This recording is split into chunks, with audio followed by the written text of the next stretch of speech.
Welcome to Scary Show. I'm starting today's episode with a very scary story. This tale is not about a haunted mansion or a cursed forest, but something far darker and closer to reality. The terrifying destruction of a man's life through black magic. This story was shared with us under the promise of anonymity, but every detail is real. And it serves as a warning, because sometimes the most dangerous horrors are not ghosts, but people who summon forces they can't control. And let me tell you in advance that the footage is fictional, so no one will find similarities between the footage and the story, because we only collect stories from people and use the footage ourselves fictionally. So let's start the story. In 2015, a man named Richard, let's call him that, lived in a small town outside Birmingham, England. Richard was a devoted husband and a hard-working father of two. He owned a modest construction business, well known for its honesty and fair prices. For years, everything seemed to go well. But success often attracts envy, and envy can turn into something much darker. Among Richard's competitors was another contractor who despised how Richard's company thrived while his own business barely survived. Whispers began spreading that this rival was involved in something sinister, a fascination with black magic, curses, and rituals. Few took those rumors seriously, but Richard would soon learn that there was truth behind them, truth that would tear his world apart. It began subtly. Richard started to lose contracts, one after another, without reason. Longtime clients suddenly backed out, claiming they had bad feelings about working with him. Equipment at his job sites malfunctioned in bizarre ways, brand new machines breaking down after only a few hours. Workers who had been loyal for years suddenly quit, saying they felt an oppressive heaviness whenever they were near Richard. At first, he dismissed it all as bad luck. But then, the real nightmare began. At night, Richard's sleep grew restless. He would wake drenched in sweat, convinced someone was standing in the shadows of his bedroom. His wife said she heard him speaking in a voice that wasn't his own, a deep, guttural growl that chilled her to the bone. Sometimes she swore she saw faint handprints on his chest in the morning, dark marks as though burned into his skin. Richard himself began to feel something inside him changing. He grew irritable, violent, snapping at his children over nothing. The once loving father now frightened them with his sudden outbursts. His wife begged him to see a doctor, but no medical explanation could be found. His health deteriorated at an alarming rate. His face grew pale, his eyes hollow, as if something was feeding on him from the inside. Desperate, his wife turned to a local priest, who, after visiting their home, refused to stay the night. He claimed the house carried an unnatural presence. That's when a family friend, who had seen these things before, whispered the word, black magic. They sought out a spiritual healer, an old woman known in their community for dealing with such curses. When she first met Richard, she recoiled and said, "Someone has bound your life to darkness.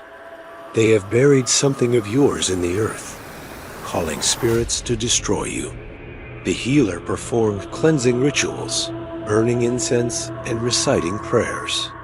For a few nights, Richard seemed better, but soon the attacks grew worse. He would wake with deep scratches across his back, though no one had touched him. His business collapsed completely, his bank accounts drained, his home falling into debt. Friends who once cared for him avoided him, claiming an unbearable heaviness followed wherever he went. One night, in the dead of winter, Richard's wife awoke to a horrifying sight. Her husband was standing in the backyard, barefoot in the freezing snow. His eyes were vacant, his lips moving in whispers she could not understand. When she tried to pull him back inside, his strength was unnatural. It took hours to calm him, and he later had no memory of it at all. Eventually, the healer confronted them with the truth. She said that the rival businessman had paid for a ritual of destruction, an offering of blood, a buried effigy made with pieces of Richard's personal belongings, hair, nail clippings, and even soil taken from the footprint outside his home. The ritual was designed not just to bring him bad luck, but to slowly unravel his life until he was nothing but a hollow shell. The healer insisted that unless the object was found and destroyed, Richard would not survive. For weeks, they searched fields and woods near the rival's home. Finally, after guidance through prayer, the effigy was discovered buried inside a rusted tin box, wrapped in black cloth, pierced with nails, and bound with red thread. Inside it were small personal items, unmistakably belonging to Richard. The effigy was burned under sacred chants, and for the first time in months, Richard felt a weight lift off his chest. Slowly, he began to recover. But the damage was already done. His business never returned to its former success. His reputation had been shattered, and his health never fully recovered. Richard's story spread through whispers in his community, though most people still refused to speak openly of it. He lived on, but always with caution, aware that envy and hatred can drive people to summon forces no one truly understands. So tonight, remember this: not every enemy attacks with fists or weapons. Some attack with darkness you cannot see until it consumes you. Black magic is real, and its scars last forever. If you've ever experienced something like this, or if you have your own chilling story, share it in the comments below. And if you want more stories like this, subscribe to this channel. This story comes from a listener in Colorado who swears what happened to him in the mountains was not just real, but something that still follows him to this day. Turn off the lights, settle in, and remember, in the wilderness, sometimes you're not as alone as you think. In October of 1997, Daniel Reeves, an experienced hiker, set out to explore the abandoned Black Hollow mine, tucked deep within the Colorado Rockies. Locals warned him to stay away. They claimed that strange lights were often seen near the mine at night, and that hikers had vanished without a trace. But Daniel laughed it off. He had been on dozens of trails and never believed in ghost stories. The trail to the mine was long and cold. Pine trees closed in on all sides, muffling every sound. When Daniel finally reached the clearing, he was struck by the mine's gaping entrance, like the mouth of some enormous beast. Rusted equipment lay scattered, half buried in dirt. A broken rail track disappeared into the darkness. He set up camp nearby, planning to photograph the site the next morning. But that night, as he sat by the fire, Daniel heard something. At first, it was faint, like the sound of pickaxes striking stone, far off inside the mine. Then came the voices. Dozens of them. Men shouting, groaning, crying out in pain. Their echoes carried through the trees. Though the mine had been sealed shut for nearly a century, Daniel froze. His fire flickered wildly, as if a sudden wind had rushed through. He gripped his flashlight and stepped toward the mine entrance. The voices grew louder. His breath turned visible in the freezing air. Then, from the darkness, two glowing eyes stared back at him low to the ground, too wide apart to be human. Before he could react, the eyes blinked, and dozens more appeared behind them. Figures crawled out from the mine, their bodies twisted, skin charred black, as if burned in an explosion. Their mouths hung open, releasing a sound that was not human more, like the scream of metal tearing apart. Terrified, Daniel stumbled back to his camp, but the fire had gone out. The clearing was now smothered in fog, thick and suffocating. He tried to run, but the ground beneath him shifted like loose gravel. Something grabbed his ankle-cold, rough hands, pulling him toward the mine. He kicked and broke free, sprinting blindly through the woods until he collapsed. When Daniel woke, it was morning. He was lying on the side of the trail, miles away from his camp. His gear was gone. His camera was gone. Even the fire pit had vanished, as though he'd never set up camp at all. Shaken, he returned to town and swore never to speak of it. But weeks later, he developed strange burns on his arms and back shaped like fingers. And sometimes, in the dead of night, he still hears the sound of pickaxes striking stone, as if the men from Black Hollow Mine are still digging, searching, waiting. That was the story of Daniel Reeves, and the night he learned why the Black Hollow Mine was sealed forever. Would you dare spend a night outside an abandoned mine, knowing what waits inside? Let us know in the comments, and don't forget to like, share, and subscribe to Nocturnals for more true tales of horror.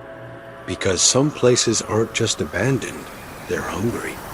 So without further ado, let's move on to the next incident. This tale takes us to the quiet farmlands of Kansas, where an ordinary house once became the center of something so terrifying, the family who lived there abandoned it overnight. In 2006, the McCarthy family bought a small farmhouse just outside Dodge City. It was perfect wide fields, a red barn, and an old windmill that creaked every time the wind blew. But the house had one strange feature: a cellar door in the kitchen floor, bolted shut with heavy iron locks. The realtor told them the cellar hadn't been opened in decades. "Just storage," she said. "Best to keep it closed." For weeks, life was peaceful. But at night, the family began hearing scratching noises coming from beneath the kitchen. Rats, they assumed. Until one night, the youngest daughter, Emily, whispered, "Mom, the man under the floor keeps calling my name." Her parents laughed nervously, blaming her imagination. But the very next evening, while they ate dinner, the cellar bolts clattered on their own, as if something was pushing from the inside. Mr. McCarthy fetched a crowbar and pried the cellar open. A wave of cold air rushed out, smelling of earth and rot. The stairs led down into pitch-black dirt walls. When he shined a flashlight inside, the beam caught something carved into the ground. Handprints, hundreds of them, pressed into the dirt, as if people had clawed their way out. That night, no one could sleep. The windmill outside spun wildly in a windless night, its rusty blades shrieking. Emily cried from her bedroom, insisting someone was standing in the corner. Her mother rushed in and saw it too just for a split second. A figure, crouched low, with long fingers digging into the floorboards. When the lights flickered back, it was gone. The family decided to leave the next morning, but as dawn broke, Mr. McCarthy went into the kitchen to grab coffee and stopped cold. The cellar door was wide open again. From the darkness below came a sound like dozens of voices whispering in unison, "Stay."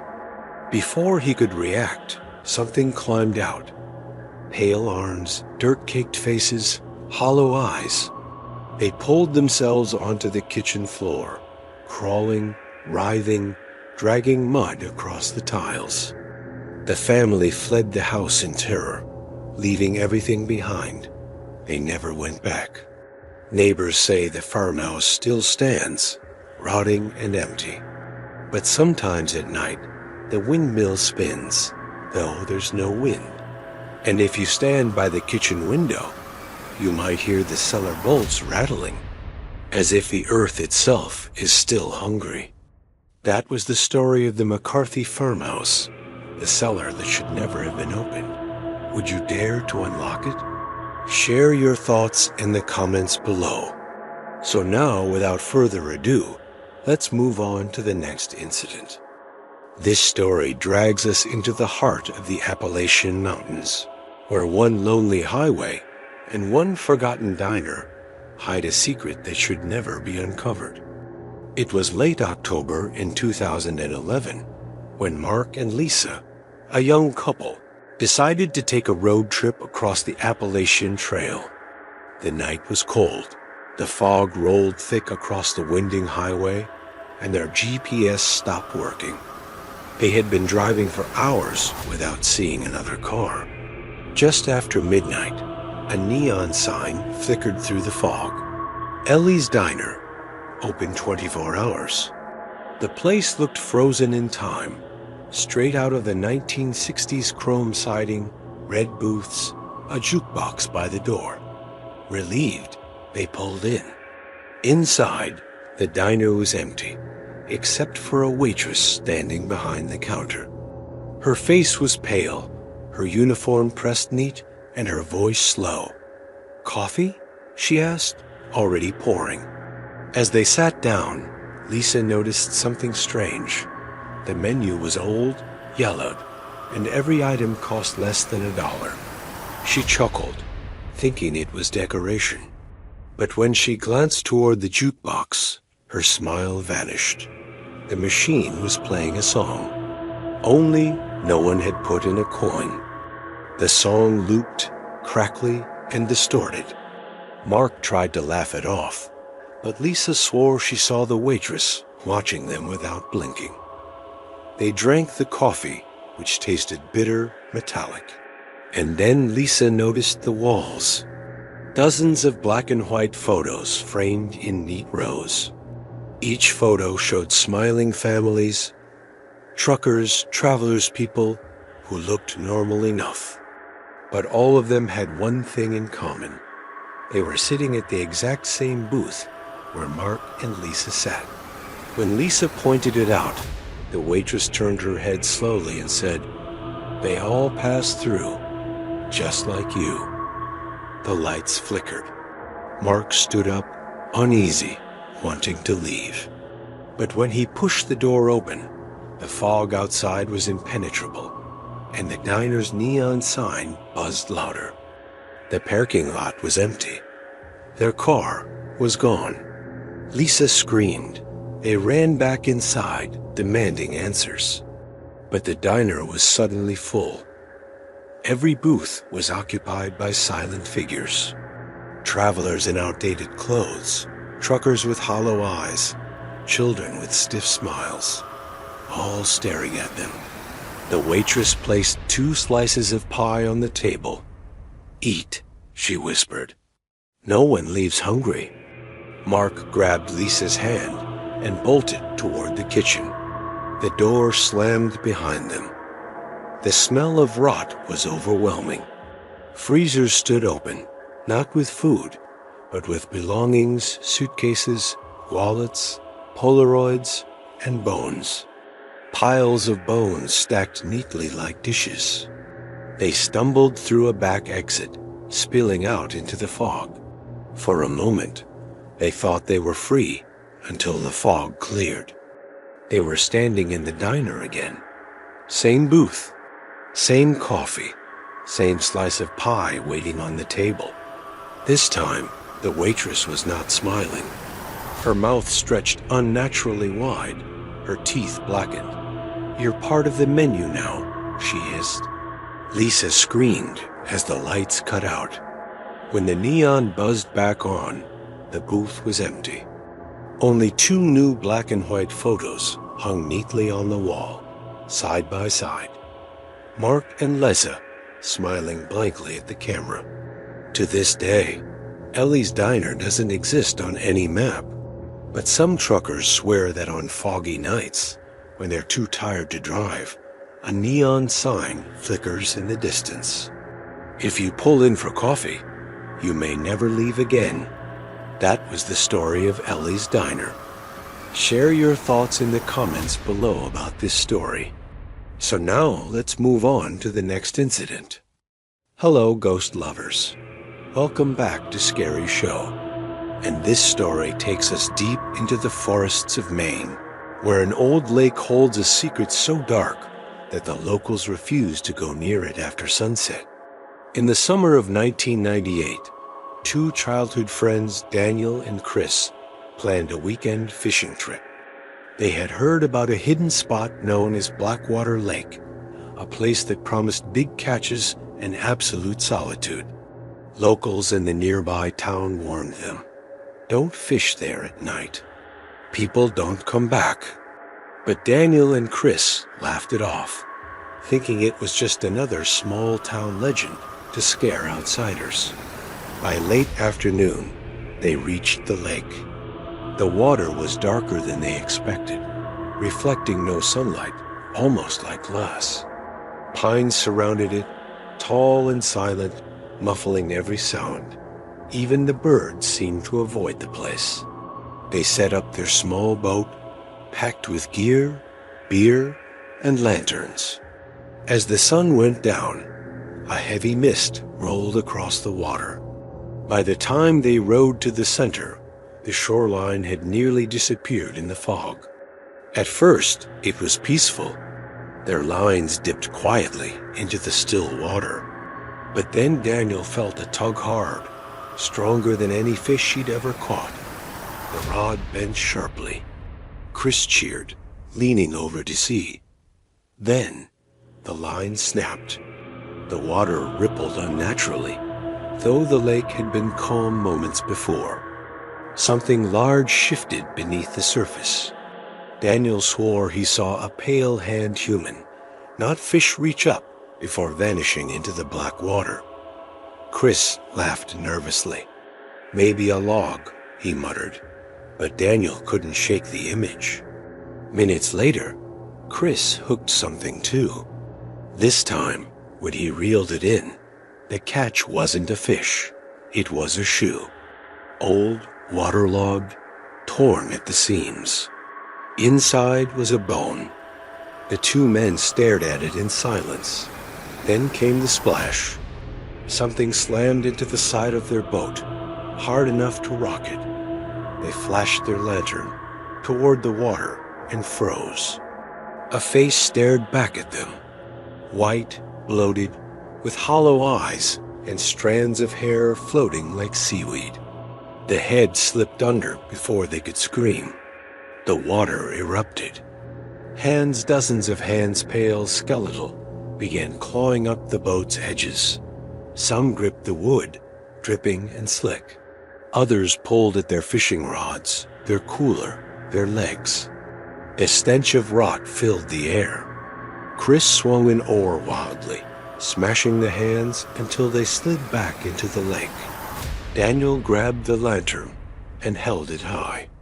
For a moment, the figures disappeared into the mist. But the silence was worse. The water began to bubble in the middle of the lake, a whirlpool forming where none should exist. From beneath, a shape emerged, massive, distorted. Not just one drowned body, but a mass of them, fused together, twisting and writhing, faces screaming in silence. The boat tipped violently. Daniel screamed as one icy hand clamped around his ankle, dragging him toward the water.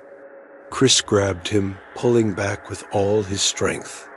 But as he looked into the lake, he swore he saw hundreds of faces staring up at him, mouths opening in unison, as if chanting beneath the surface.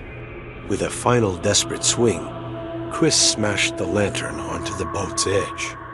Flames erupted, sparks hissing across the water. The lake shrieked an unearthly sound, like hundreds of voices screaming at once. The hands released them, slipping back below. The two men paddled furiously toward the shore, coughing from the smoke as the boat burned. They didn't look back. When they finally reached land, they collapsed on the ground, trembling.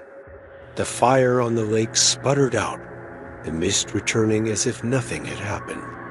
In the daylight, Blackwater Lake looked calm again. No traces of the boat. No evidence of what had happened. The townsfolk listened quietly when Chris tried to tell them. One old man shook his head.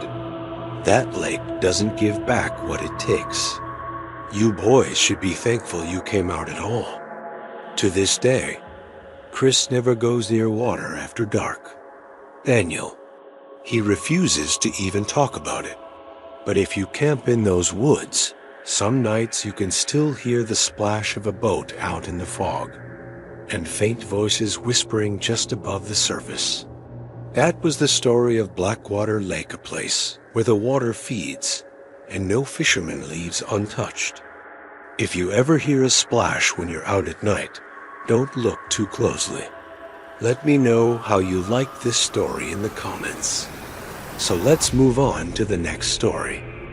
That night was pitch black, a thick blanket of darkness enveloping the small town of Millbrook. It was the kind of darkness that seemed to swallow every trace of light, leaving only an eerie silence in its wake. This is where our story begins, a tale that will send shivers down your spine and make you question the very nature of reality. Emily, a young woman in her mid-20s, had always been skeptical of the supernatural. She prided herself on her logical mind and rational thinking. But on this fateful night, her beliefs would be put to the ultimate test. It all started when Emily decided to take a shortcut through the old, abandoned cemetery on her way home from a late-night shift at the local diner. The cemetery had long been a source of local legends and ghost stories, but Emily had always dismissed them as nothing more than silly superstitions.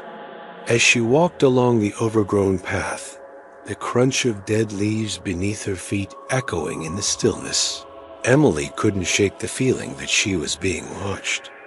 She quickened her pace, her heart racing as she tried to convince herself it was just her imagination playing tricks on her. Suddenly, a cold breeze swept through the cemetery, carrying with it the faint sound of whispers. Emily froze in her tracks, her eyes darting around frantically, searching for the source of the noise. But there was nothing to be seen, only rows upon rows of weathered tombstones stretching out into the darkness. Just as Emily was about to break into a run, she saw something that made her blood run cold. There, in the distance, was a figure. It was tall and unnaturally thin, its limbs elongated and distorted, and it was moving towards her with an inhuman grace, gliding across the ground as if it were floating. Emily's instincts kicked in, and she turned to flee. But as she ran, she realized with horror that no matter how fast she moved, the figure seemed to be getting closer. She could hear its ragged breathing now, feel the icy chill of its presence at her back. In a panic, Emily stumbled and fell, her knee scraping against the rough ground. As she scrambled to her feet, she felt a cold, bony hand grip her shoulder. With a scream of terror, she spun around, coming face to face with a nightmarish entity. What happened next, Emily could never fully explain. In a flash of blinding light, the figure vanished, leaving her alone and trembling in the cemetery. But as she looked down at her shoulder, she saw 5 distinct bruises forming where the creature's fingers had been. The next day, Emily tried to convince herself that it had all been a vivid nightmare. But the bruises remained, a chilling reminder of her encounter with the unknown. And from that day forward, she could never shake the feeling that something was watching her, waiting in the shadows. As the years passed, Emily's experience in the cemetery became the stuff of local legend. Some dismissed it as nothing more than a ghost story, while others swore they had seen the same figure lurking in the shadows on dark nights. But for Emily, the truth of what happened that night would forever remain a mystery. She never walked through the cemetery again, and she learned to trust her instincts when it came to things that went bump in the night. To this day, visitors to Millbrook report strange occurrences in and around the old cemetery. Some claim to have seen a tall, thin figure moving among the tombstones, while others speak of whispers carried on the wind and an overwhelming sense of dread. Is there a rational explanation for what Emily experienced that night? Or are there truly things in this world that defy logical understanding? The answer, dear viewers, is for you to decide. But remember, the next time you find yourself walking alone on a dark night, pay attention to the shadows. For you never know what might be lurking just beyond the edge of your vision, waiting for the perfect moment to reveal itself. And now, as we come to the end of this chilling tale, I have a request for all of you brave souls who made it this far. If you enjoyed this spine-tingling story and want to hear more like it, please don't forget to like this video and subscribe to our channel. Your support helps us continue bringing you the most terrifying true horror stories from around the world. And if you have your own scary experiences to share, we'd love to hear them. Leave a comment below telling us about your encounters with the unexplained. Who knows? Your story might just be featured in our next video. Get ready for the next scary story. So let's move on to the next story.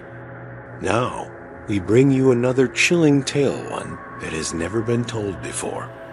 This is the story of a quiet American town, and the strange fate of a man who loved fishing more than life itself.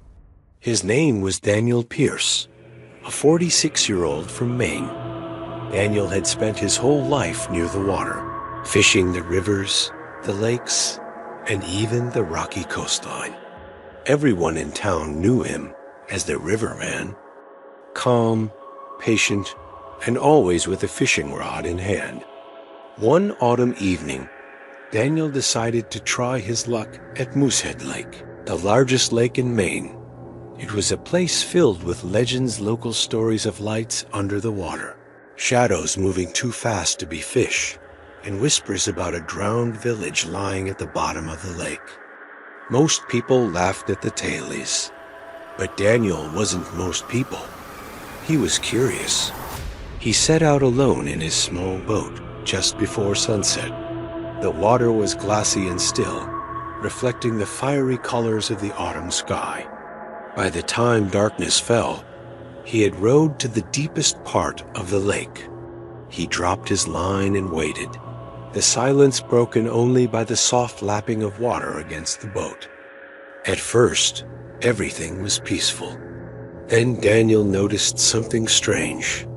His fishing line trembled, not the sharp tug of a trout, but a slow, heavy pull, as though something massive was moving beneath the water. His reel whined as the line was dragged deeper, deeper, until he had to brace himself to hold on. And then he heard it. A voice, faint, distant, rising from below the water. It was not the sound of a man, but something hollow and distorted, like words carried through a long tunnel. Daniel froze. The line in his hand grew heavier, and the voice grew clearer. It was calling his name. Daniel. The boat rocked violently, as if something enormous brushed against its side. Terrified, Daniel tried to cut the line, but his knife slipped into the water. The voice came again, louder, echoing from beneath. This time, he swore it sounded like his late father's voice, the man who had taught him how to fish when he was a boy. Come down, Daniel. Come home. The black water below rippled with unnatural movement, circles spreading outward, as if something vast was rising toward him. Daniel screamed and began rowing furiously, his oars slapping the water. But no matter how hard he rowed, the shoreline did not seem to come closer. The lake stretched endlessly, and the voice would not stop. It grew angry now, thundering from below, shaking the very boat. Witnesses from the nearby cabins claimed they saw Daniel's lantern on the lake that night. They watched in horror as his small boat spun wildly in circles before being dragged straight down into the black water, vanishing in seconds. The next morning, search teams found the boat drifting aimlessly near the reeds. The fishing line was still cast deep into the lake, pulled so tight it had nearly snapped. But Daniel himself was gone. His body was never recovered. To this day, locals say that if you sit by Moosehead Lake after dark, you can still hear it, a voice rising from the depths. Sometimes it calls your name. Sometimes it sounds like a loved one you lost long ago. And if you're foolish enough to answer, the lake will take you too.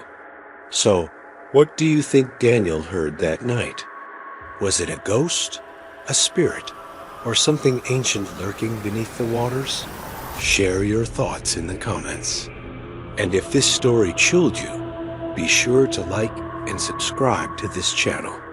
Let's move on to the next story without further ado.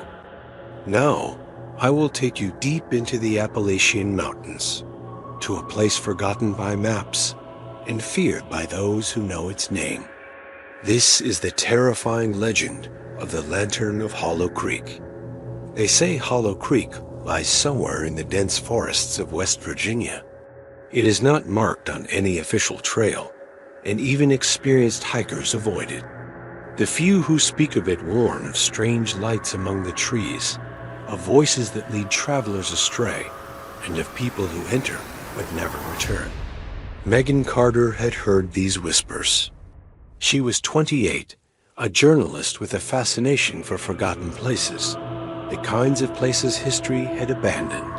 Megan was fearless, always chasing the truth behind ghost towns, abandoned coal mines, and ruins no one else dared to touch. When an elderly librarian in Charleston leaned across the counter and whispered to her, "Child, don't go near Hollow Creek. It swallows the living, and it doesn't let them come back," Megan's curiosity was instantly set ablaze. One late October morning, Megan packed her camera, her notebook, and a small audio recorder, and set off into the forest. The leaves burned bright with autumn colors, red and gold, and the air carried the sharp bite of winter. She followed a faded hunter's map until she reached a dip in the land where the creek wound its way through the trees. The place was quiet too quiet. That was when she saw it, a rusted iron lantern half buried in the mud. Its glass was cracked, yet a faint, unnatural flame flickered inside it. Megan froze. The sun was shining. The forest was alive with light, but the lantern glowed as if freshly lit. Against her better judgment, she picked it up. The metal was cold, colder than ice, and the instant her hand closed around it, the forest went silent. No birds, no insects. Just a suffocating stillness, as though the woods themselves were holding their breath. She pressed forward, lantern in hand, following the creek until she stumbled into a clearing. Before her stood the ruins of what looked like a forgotten settlement. Chimneys rose from the earth like gravestones. Moss-covered timbers lay scattered in heaps. Carvings marked the stone circles, spirals, and always the image of a lantern.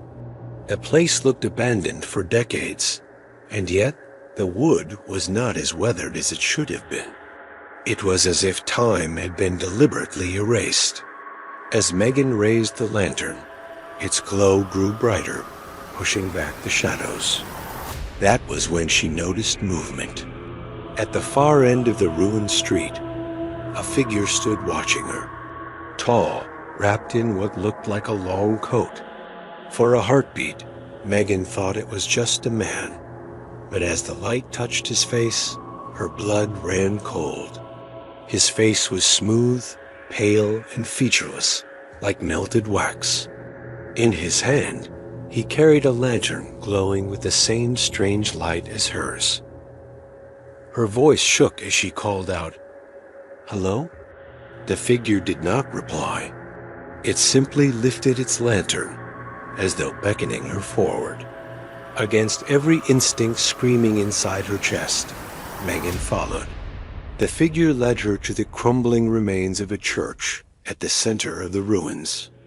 Its roof had collapsed, the windows shattered, but the stone archway still stood. As she stepped inside, the lantern's glow revealed rows of pews. And the pews were not empty. Figures sat in silence, heads bowed, hands clasped as if in prayer. Dozens of them. Their bodies glowed faintly from within, but their faces were smooth and empty, just like the figure who had led her. Slowly, they began to turn their heads, all at once, as though pulled by a single command, and stared at her with faceless devotion. The figure with the lantern raised his arm. The congregation stood. Their movements were stiff, jerky, unnatural, but in perfect unison, they began to advance. Megan staggered back, fumbling with her camera. The flash went off, bathing the church in white light. For a split second, she saw them not as faceless shadows, but as hollowed corpses. Their skin clung tight to bone, eyes burned away, mouths sealed shut with twisted flesh. When the flash faded, they were closer, much closer. Her scream caught in her throat as she turned and bolted from the church. The door slammed shut behind her without anyone touching it. She ran through the ruins, clutching the lantern. The glow pulsed like a frantic heartbeat, brighter and brighter as the faceless congregation followed. They slid through the shadows of the trees, never quite running, but always closing in, always there. She burst through the brush and reached the creek just as darkness swallowed the forest. Raising the lantern, she gasped. The water reflected not the trees above, but dozens of faces below, pressed against the surface like glass, their eyes wide, their mouths stretched in silent screams. Among them was a boy. No older than 8, his small hand reached upward.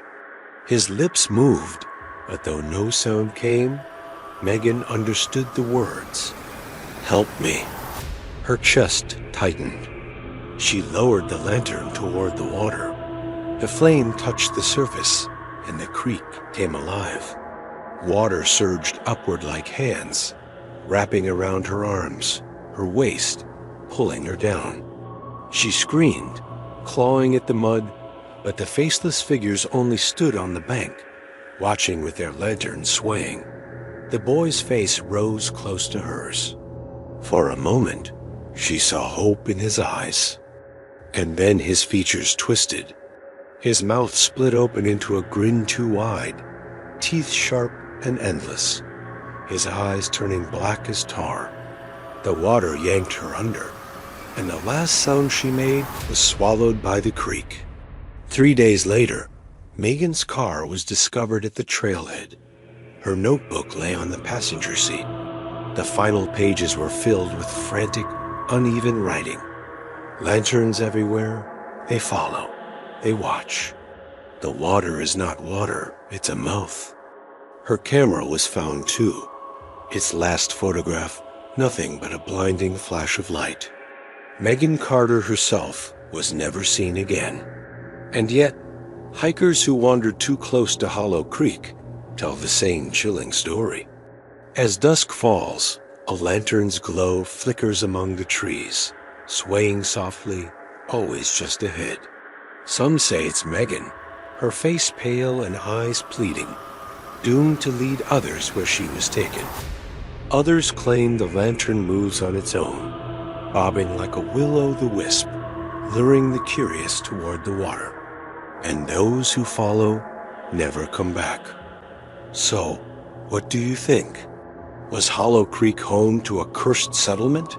Its people bound forever in faceless silence? Were they the dead?